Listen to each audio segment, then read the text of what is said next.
السلام عليكم ورحمة الله. اليوم حبيت أقدم ريفيو عن غسالة هايسنس للصحون. هواي تجي أسئلة، هواي أشوف ناس تستفسر عن طريقة تشغيلها، ماكو باليوتيوب، ما شفت أي فيديو إلها، فحبيت أقدم هذا الفيديو حتى الناس تستفاد من عنده. هاي هي الغسالة هايسنس، وهاي المنظفات اللي أستخدمها إلها. هنا دا أوضح لكم إنه الملمع إذا نقصت الغسالة راح تأشر هاي العلامة مالتها. ما أعرف ليش الملمع ما ظاهر بالفيديو، فراح أخلي لكم إياه بنهاية الفيديو صورة الملمع. هاي الكبسولات الفانش اللي أستخدمهم، وهذا الملح. الغسالة ماخذيها تقريبا قبل 3 أشهر أو أكثر. هذا الملح 1.5 كيلو، خليت من عنده فبقى تقريبا قلاص ونص. من أشوفه تنقص أدير لها كل فترة يعني.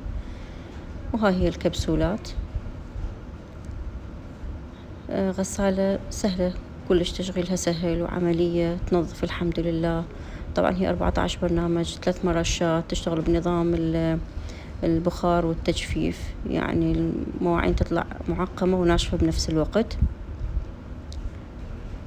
فما بيها أي صعوبة إن شاء الله. هاي الكبسولات.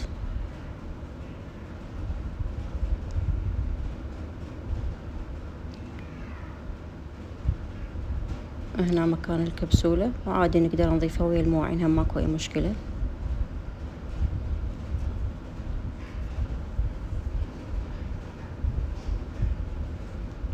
قبل لا أشغلها باقيلش كم قلاص خليتهم بالغسالة.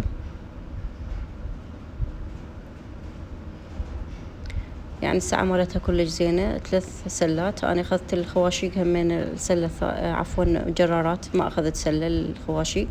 منها الباور، و3 ساعات أكو البرنامج مالتها، وساعتين وساعة، 12 دقيقة. 12 دقيقة بس للتنظيف الأشياء السهلة، بس بدون تعقيم أو يعني بدون بخار أو تجفيف. هاي الدايلي إذا تشغلوها راح تطول فترة الغسل. إذا عفوا المواعين كلش وسخة، يعني تضغطون عليها. فندوس الباور، وأكيد نختار البروجرام، اختاريت ساعة. وهاي منها التشغيل مالتها الستارت. إذا ظهرت هاي الضوء الاثنين بمعنى المرشات الفوق والجوا تشتغل، وهاي التوقيت مالتها ساعة. هسه بدأت تشتغل الغسالة.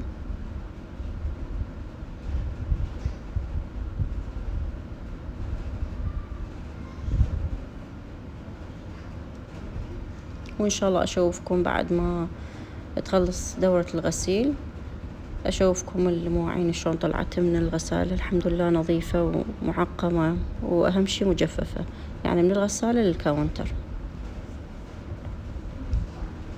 دا تشوفون ما شاء الله البخار مالتها. دا أمسح الكاميرا، صار عليها بخار.